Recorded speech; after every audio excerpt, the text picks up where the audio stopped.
And that's the problem. Okay, slightly below average fly ball rate. Now moving into Trop Field. So he's a $1 player. Okay. Now Nate Lowe, third, we get it mixed up with. He's 24 years old. He appeared in his first 50 Major League Baseball games, and he held his own. He hit 263, but I would say he could be on the strong side of the platoon.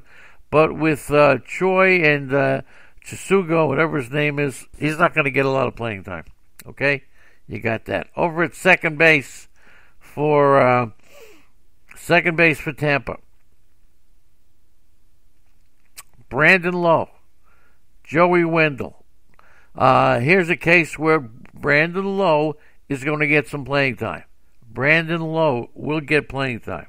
Now, I project for Brandon Lowe, I'm projecting about 20 home runs, 260 batting average, about 5 stolen bases. He signed a 6-year, $24 million extension. Okay? So that ensures he's going to play a vital role. Okay? Remember, he had 43 games in 2018. Injuries have kept him out of the mix. So keep in mind, he's had some injuries. I don't think you hold that against him. Not at all. He was among the top fantasy options at the position, okay, when he had last year 17 home runs, 5 stolen bases. This year, I'm thinking he's going to go over 20, so he could be, his strikeout rate about 34%, 381 BABIP. So it's possible that he could have a little bit of a risk there, but certainly he's not the kind of player that's going to attract a large amount of attention. So just keep in mind. Willie Adames, this kid's going to be a stud, but not a big stud. He's going to be a little stud. Willie Adames, pretty good player. I'm projecting for Adames, and some people don't know how to pronounce his name, but I'm projecting he'll hit about 270 with 20 home runs and 10 stolen bases. That's not bad, okay? But here's the thing. There was a time where that would be pretty good numbers from a shortstop, right? But now shortstop is the strongest position in fantasy baseball. He's only 24 years old, okay? But he appears to have slackened of his contact, his hard hit rate, average exit velocity, all increased. So when you take a look at his stats and you see in 2019 they were a little less than they were in 2018, his analytics actually went up. So Willie Adames could be a $1 player. There are some times where you want to pick out your $1 players to go along with your stars and scrubs, and Adames is one of them. No caller ID. Let's see who this is. Good morning to you on the phone. You have 5 seconds to answer. 4, 3, 2, 1. Adios, amigo. Okay, there you go. We take all calls here. This is a talk show that takes phone calls, but the only calls we get are spammers. Well, there you go. But at least we get calls. I've seen talk shows that don't get calls. Yandy Diaz will finally emerge this year as a big-time player. Yandy Diaz will emerge as a big-time player, and I'll tell you why. I'm predicting Yandy Diaz to, and I talked about Yandy Diaz well before everybody else. Yes, I did. 270, 20 home runs for Yandy Diaz. So he finally unlocked a little power in Tampa. He only had 1 home run in almost 300 appearances in Cleveland.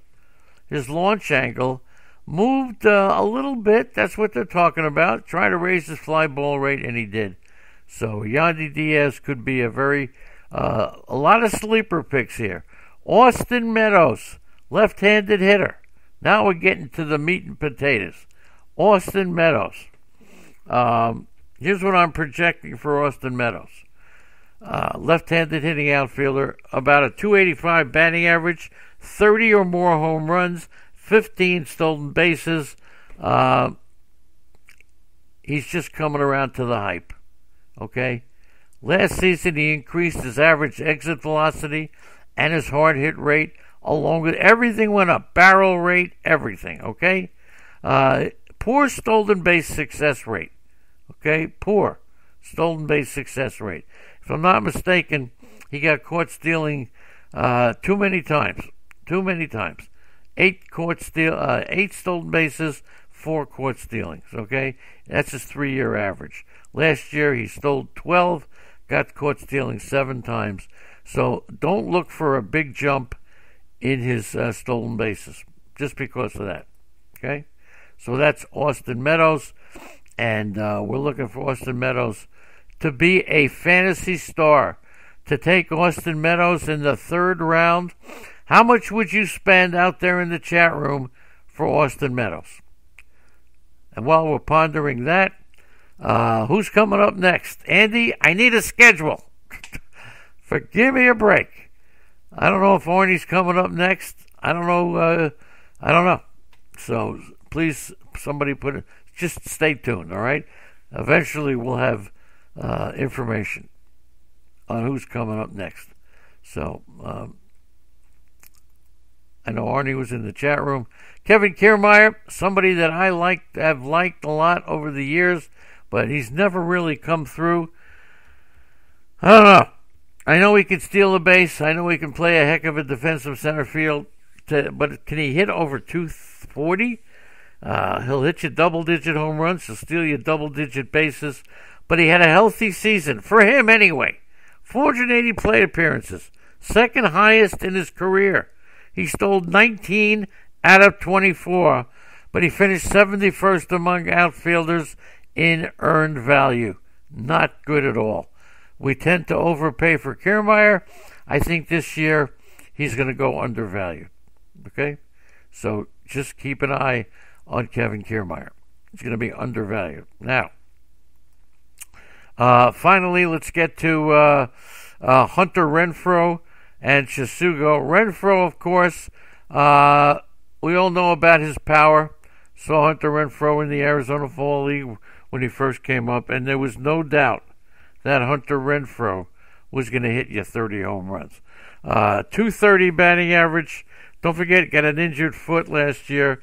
Is going to return sometime in February. 35 home runs, 5 stolen bases, 230 batting average. But he hit 17. He had 27 home runs before the All-Star break. Tied for 5th. Second half, he hit 161 with 6 home runs. 31% strikeout rate, 71% contact rate. Keep in mind, Hunter Renfroe, we all know him, 27 years old, entering his peak power years. He could hit you 40 home runs right there. Nice endgame pick, Hunter Renfroe. Some people are discounting him because of the addition of the Japanese kid, right? So we'll see what happens. Okay. I'm getting a lot of messages right now. Being distracted by messages. The other guy I want to talk about in the outfield, and of course, as far as catchers, Mike Zunino, I don't know if we have to really say a lot. Tsutssugo. Just, I don't even know how to pronounce it, all right? I don't know how to pronounce it, but still, I know how to talk about it. Yoshi Tsutsugo. 2-year deal, $12 million. He's been one of Japan's top power hitters, 29 home runs last year. He led Team Japan in the 2017, if you remember, the World Baseball Classic. Look, I'll tell you what, he walks about 16% walk rate, career high, 382 on-base percentage. He strikes out about 25%. He impressed the Rays in a private workout, and they really went out to grab him with that left-handed at bat. 265, 20 to 25 home runs, no stolen bases. That's what you get. He's definitely at best, and he's 28, an endgame pick. At best. Let's talk about now the pitching staff. And the pitching staff is what Blake Snell, Morton, Glasnow. Those are the 3 starters. The 3 penciled-in starters. So for Blake Snell, look, you don't even care what anything says. We all know that this is one of the top pitchers in baseball. A 3 ERA, a 1.0 something WHIP, 195 to 200 strikeouts. But his 2018 Cy Young Award is 189 ERA was lower than his xFIP in 2008. Okay, so that tells you something. But he was essentially the same pitcher, so don't worry about the regression. Spend what it takes this year. 3 ERA, 1.0 WHIP, 195 strikeouts. Tyler Glasnow could be a big sleeper. We're still a little off on him. 26 years old, 6'10".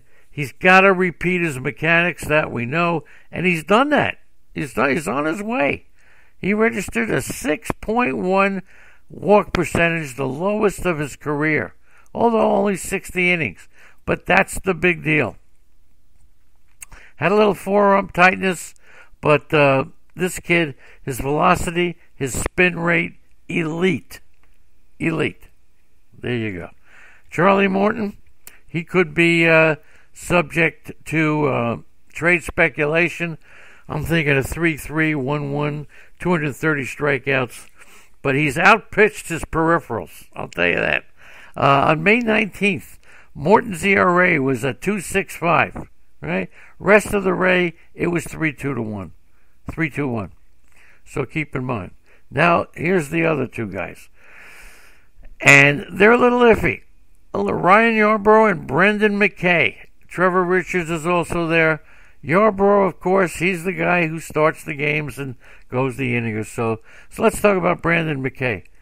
He's the guy that, right? He's the guy that people say, well, he's gonna pitch, he's gonna catch, he's gonna do everything. He's gonna play all 9 positions in the same game, right? But he's not gonna do it. Now here's a guy that's 24 years old. He had a 3.4 ERA, 1.1 WHIP, 125 strikeouts. Number 4 pick in 2017. First 3 outings, he had a 7.3 ERA and a 1.7 WHIP. Over the next 32 Major League Baseball innings, he had a few trips back to AAA. Strikeouts, a big difference between the minors and majors was the hard contact. His ground ball rate went down from 47% to AAA's 35%. Gave up 8 home runs in the majors. In other words, I wouldn't be surprised. He had a 4-seam fastball, 2 pitches. He threw 83%. Okay? Working on 2 more pitches.